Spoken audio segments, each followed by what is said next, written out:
Hey YouTube, welcome to my first video. Today I'm going to take you through our full funnel approach to scaling brands from $20,000 to $30,000 months all the way up to six figures and beyond. Now we've used this exact approach for brands like the Black Stuff, bringing them from $40,000 months up to $100,000 months in 3 months. And we've used it for other brands as well, brands that were stuck at $50,000 a month in lifetime value, and we got them past $3 million in 10 months. So I'm sharing this because I speak with brands so often, and brands that are stuck at 10, 15, $20,000 months who don't really have direction on where to go or how to fix things. So I'm hoping this provides value. I'm hoping this gives you an idea of what we do on a day-to-day basis so that you can go and implement it for your brand. So like I was saying, the whole point of this is to give us direction so that we can kind of like see what we need to do before we start running ads and what needs to happen after we start running ads as well. Not just for the efficiency of running ads, but for the longevity of the brand itself. So where we start over is on the left hand side here, and this is the full funnel system. You can kind of see it's a picture, but they all kind of like interlink and relate to each other.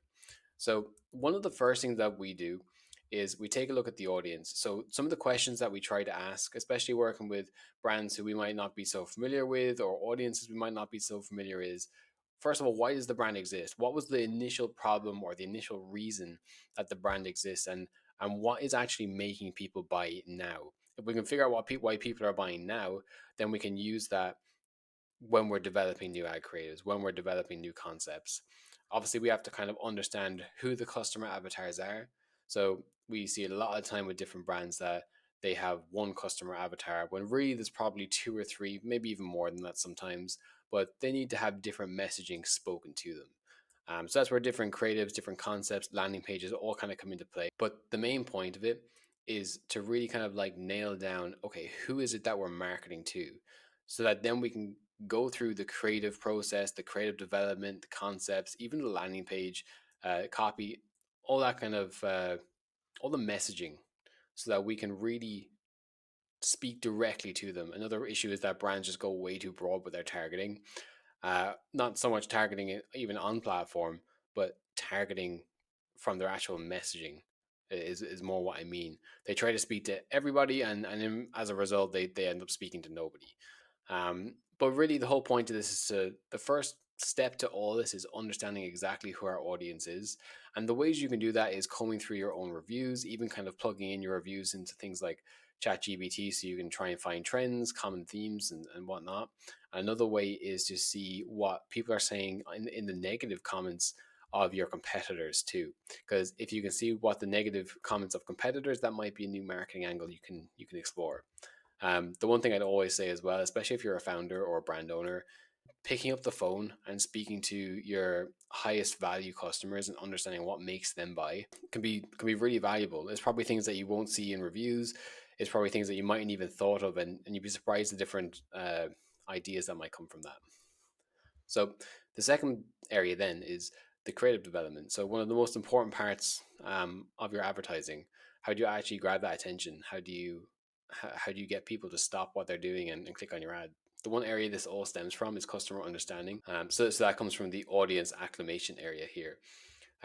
Once you kind of like understand who you're trying to market to, you can then develop your offer. And I don't necessarily mean offer in terms of like a discount or a bundle or whatever it might be, but more in terms of like what the product offers them.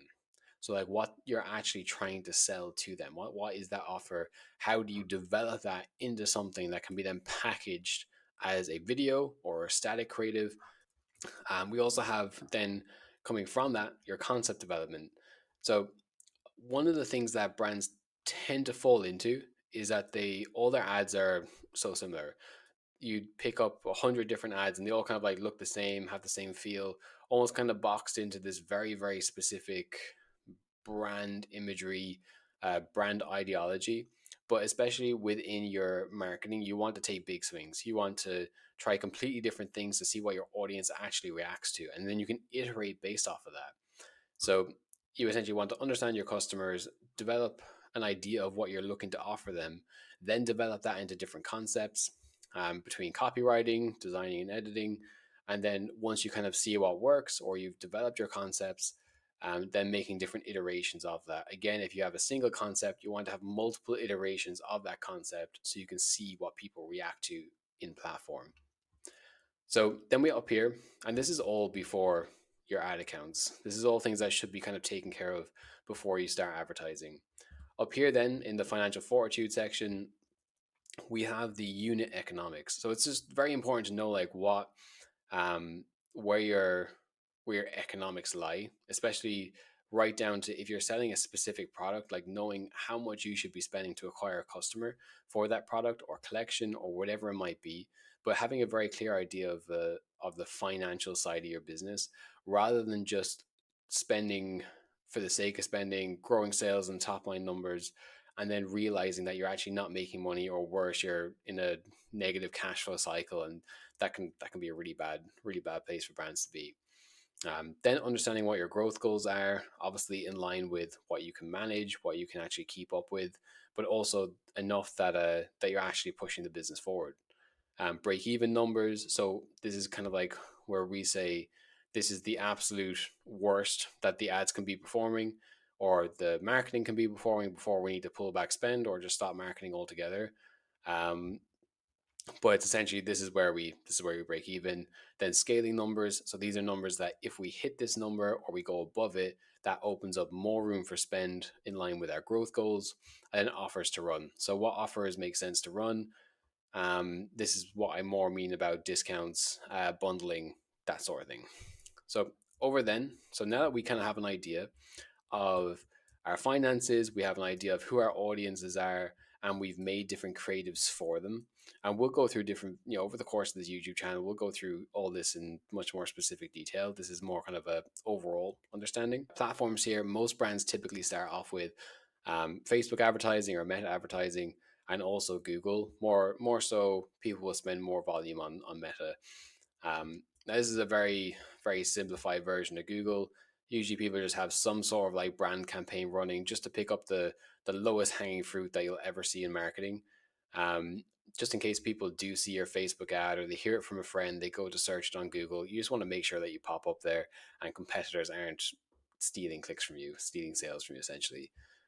Shopping campaigns. So a lot of people will initially start off with a PMAX campaign at the moment, which is more for prospecting. But if you have like specific groups or asset groups or product collections, whatever it might be, you want to push, having a dedicated shopping campaign can be is usually what people go to. It's usually what people tend to set up. Is at least what we typically set up. Um, and then just making sure that your technical side of your Google account is all lined up. So that's usually the merchant center. Just making sure the product feed is healthy. It has all the information, and essentially you're just trying to tell Google, here's all the information, and then Google will take that. It'll go into the algorithm, and Google tends to prefer brands that have all this dialed in, um, just so that they can give their users the best experience, and they're actually serving ads to them that makes sense. Similarly with Facebook, so people completely overcomplicate Facebook a lot of the time. Uh, dozens of campaigns, ad sets which are spending like set to $5, $6 spends. It's just like it's incredibly inefficient, especially if you're starting out. And then this goes to more kind of like smaller brands who are just trying to figure out what's working, or how to get it to work. I really recommend having a testing campaign. I keep the targeting pretty broad. You might just exclude your past purchasers, and then each ad set should be like its own concept or own emotion that you want to test. We're talking like super broad here. You might even test between, okay, does static images work? Do UGC videos work? Do high production ads work? And then you just want to have 3 to 5 ads within that ad set. Again, all looking a bit different, but kind of sitting within the same concept, just to see what works. If you're starting on low spend, I would typically recommend between like $50 to $100 a day, just to kind of give it enough to work with, just so you're not waiting weeks and weeks and weeks to see what works. And then every time you develop a new concept or you want to test a new concept, you introduce that as a new ad set. If you're spending very low amounts, it usually makes more sense to add them in as a CBO, just so that you can see what campaign, or what ad set Facebook is waiting more spend behind. And if you do really want to push way more spend, you can either increase the spend of the testing campaign, or you can try and separate out into a scaling campaign. Honestly, there's different ways to run each individual ad account. You might see different posts or different things online about this is the perfect way to run an ad account, or this is the only way you should be testing. Each ad account is different, but the thing I would say more is that your creative testing, your concepts take big swings based on research that you do over here, and that you have a very clear testing structure so you can compare against each other what's working, what's not working. Um, Over here then, so when we run these ads, we obviously send them to our website or where we're selling our product. So most of the time you send them to a product page or collection page or offer page, and then they'd add to cart, checkout, thank you page. Fairly basic common stuff here. You just want to make sure that these pages all have the information, all function properly. One thing that we've seen work for brands is having a qualifying landing page. So if you're advertising over here is going for a very, very top of funnel, maybe not fully convinced that they need the product or not, or you're going after a market that isn't very much educated in the product that you're selling, but you think they would be uh, a good prospect. If you send them to an offer page or a product page straight away, they might not be ready to buy. But sometimes what you can do is have a qualifying landing page beforehand. And these usually look like advertorials or listicles. Kind of think of like 5 reasons why your target audience are all buying this product, that kind of thing. And what that page does is it just basically primes them to buy, so that when you do send them to the offer page or landing page, that you're because they're primed, they're more likely to buy, is essentially the whole point of it. Now, when you send people to your website, of course, you don't want them to just all drop off. You want to have a pop up with a good offer, a good incentive, so that they sign up to your email list, and that you can then continue that conversation and help them move down the buying journey. So, assuming that people do sign up for your email, you want to then help move them down the buying journey. So, we have just a few different stages here. Um, you could even kind of consider partly here. There's an overlap, a consideration stage, and more conversion stage over here. But just for the sake of it, the awareness stage is kind of like where they are now kind of thinking about the product, at least thinking about it, potentially buying it. So you have your welcome series. So this is just giving people a discount for the first email, but then you follow up with them, basically telling them more about why the brand exists, like who you guys help, what other people are saying, pushing your social proof, pushing your PR. You're essentially just hyping up why people should be interested in your brand and your main product. Now, some people will have a very specific new customer product that everybody should be pushed towards, and that's just kind of like a general rule for them. Then there are other brands which they have more different collections, different types of products, and these email automations or flows. Their job is really to help direct them towards the right one for them, and that's done by providing information. So these are kind of like your core flows. These are the ones that are always going to make you the most money. These are the ones that are going to help drive people towards that purchase. So if you can imagine, welcome series is more to do with getting people familiar with the brand, like how what you guys offer, what other people are saying. Site abandonment is kind of like people who have hit the website but haven't really kind of gone browsing as much. These emails should be helping push them towards the right collection or product. And then browse abandonment, they've kind of been on the product page but haven't purchased. This is where you answer questions on the the product itself, what you guys offer, the more USBs, more specifics on it. And then you kind of come over here to like the abandoned cart, abandoned checkout. And what you're doing more so here is answering the key objections. Like, why aren't people buying? They're considering it, like they're kind of like in that consideration conversion stage of buying, but they haven't really pulled the trigger yet. And usually what you can do here is answer questions around quality, pricing, refund policies, guarantees, all that kind of stuff. Just to kind of like make them, and you can even push more social proof here as well.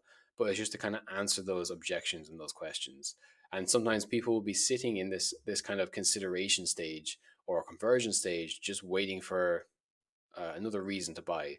So this is where you could maybe push more urgency, or sometimes add an additional incentive on top of the welcome incentive. So if you offer, say, 10% off first purchase over here at the welcome series, if people get to this conversion stage but don't purchase and they receive a whole bunch of emails and they haven't purchased before, you might then add another offer on top of it. Then we come down here to the post purchase email. So this is your opportunity to really increase the likelihood that people are going to come back for a second, third, fourth purchase. And a lot of people think that the product experience starts from when they receive the product, when they open the package, but really it starts from as soon as they click that buy button and they're then waiting for the package. And really what you're trying to do is move them from, okay, I really want this product and I've decided to part with my money to buy this product, to I really love this product. And how you do that is increasing the customer experience of actually, or the product experience for the customer. So while they're even waiting to receive the product, you can send them emails on, this is how best to use the product. This is how other people are using the product. Here's some useful information so that when they receive the product, they use it to the best ability that they can. So that then they get more use out of it, they get more utility out of it, and they are more likely to come back and either buy it again, recommend it to a friend, want to buy the next product that you guys sell. And it's also, this kind of like first purchase series is also just kind of like further activation with the brand. So getting them to engage with your socials. And then once they have a product, once they have enough time to use the product, you can then ask for a review or feedback. And then that can be looped back in more to your customer understanding, which we talked about too. And then just loyalty. So obviously, when you pay so much on advertising to acquire a customer, the real profitability typically lies in the second, third, fourth, fifth purchase, whatever it might be. So when somebody does come back and purchases again, it's always good to just kind of have a little note to them, just to say thank you so much for coming back again. Really means a world that you're supporting our business, and essentially it's a good way to show where they fit into the whole picture of things. And the whole point is then to try and help move them from just being a second time purchaser to like a VIP customer. And what that really means is, okay, you've bought twice now, but if we can get you to buying 3, 4, 5 times, you're now kind of like what we consider a VIP customer. You're going to get the best offers whenever things like Black Friday rocks around. You're going to be the first to know about it, so that you don't miss out on products and whatnot, new drops, all that kind of thing. So that's kind of like the whole point of bringing you guys through this. So it's essentially the full funnel approach. So instead of just kind of living in the ad account or just living in email or whatever it might be, it's more to say, if we can get all of these areas dialed in, and you can make this far more complicated if you want, but we've just seen from experience, if we get the fundamentals right, if we get the core platforms, the core messaging, the core creatives, the core emails, core parts of the website right, it makes everything else so much easier. And of course, financials on top of that, obviously with the creative, understanding the audience, making sure that we have a very clear idea of what we're doing in the ad account. And again, these can be made like way more complicated, but you know typically a simple structure helps keep an eye on everything. And obviously, if we can get the website to be converting, if we can get the post purchase to be converting again, so we get people back, so we can maximize that lifetime value. And obviously, if we can get the pre-purchase as well, so it's kind of like pre-click over here, the actual click here, and then post click over here. um, and what we'll do in one of the next videos is we'll just kind of go through what makes all this kind of tick, like what makes all this kind of like work. And that kind of comes down to average order value, offer, creative, and so on. They're kind of like the main areas, but I'll go through it in the next video. So look, this is like one of my first videos. I don't know how this is going to go, but if you do like this, if you do find it valuable, um, any bit of engagement is appreciated. Let me know what you think. Let me know if there's an area you want me to dive into a bit more. Over the course of this channel, I'm going to try and bring this to life by going into each one of these areas in a bit more detail. But yeah, that's the first video. I hope you guys like it, and hopefully see you in the next one. Cheers.